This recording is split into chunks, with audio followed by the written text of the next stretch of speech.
At 10 News Weather Authority from the JES Weather Center.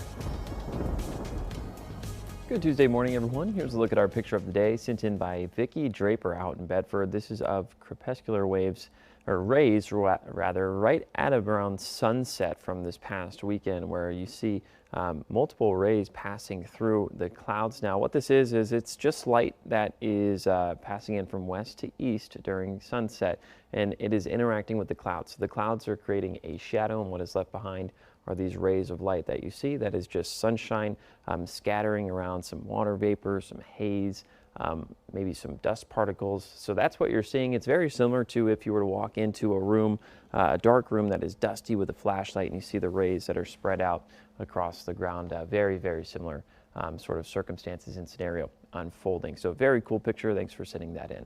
Here's a look at our current conditions on our Virginia Tech Carilion Skycam. We've got temperatures right around 70 degrees, mostly clear. A couple of clouds continuing to build in, primarily for more of our southern counties from Grayson all the way to Halifax County. We've also got a little bit of patchy fog continuing to roll in at the surface levels, but that will continue to burn off as our temperatures continue to warm.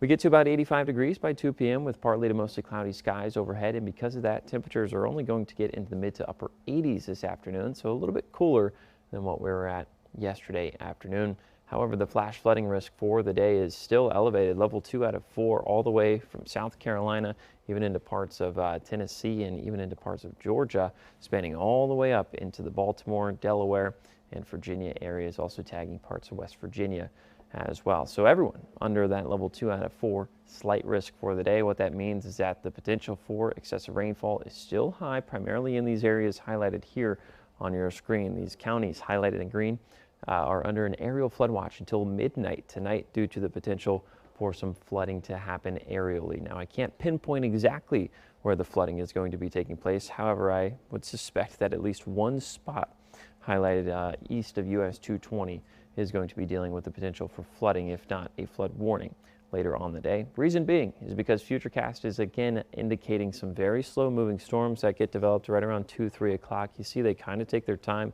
and we might have multiple storms cross over the same area by 6 p.m. We're still dealing with the potential for isolated storms, packing a punch, bringing in some heavy amounts of rainfall. That threat will continue until about midnight when that aerial flood watch expires. Here's what we're tracking for the rest of the week. We've still got that flow out of the south and southwest continuing to bring in lots of moisture, lots of warmth, and then we've got a front that's going to be building in, but it's going to be stalling very close by. Some more rain showers and more storms are on the way as we head towards the back half of the week and into parts of the weekend. Here's a little bit of an update on the tropical weather outlook now. A 40% chance of development within this area that we've been monitoring for the past 3 or 4 days.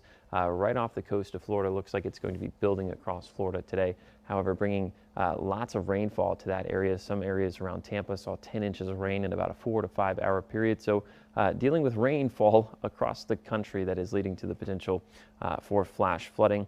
But regardless, the next name on the list would be Dexter, should that sort of area of low pressure be named within the next 2 to 7 days. Here's the last look at your 7-day forecast, tracking temperatures right around 90 degrees with rain chances at least 40% for the next week.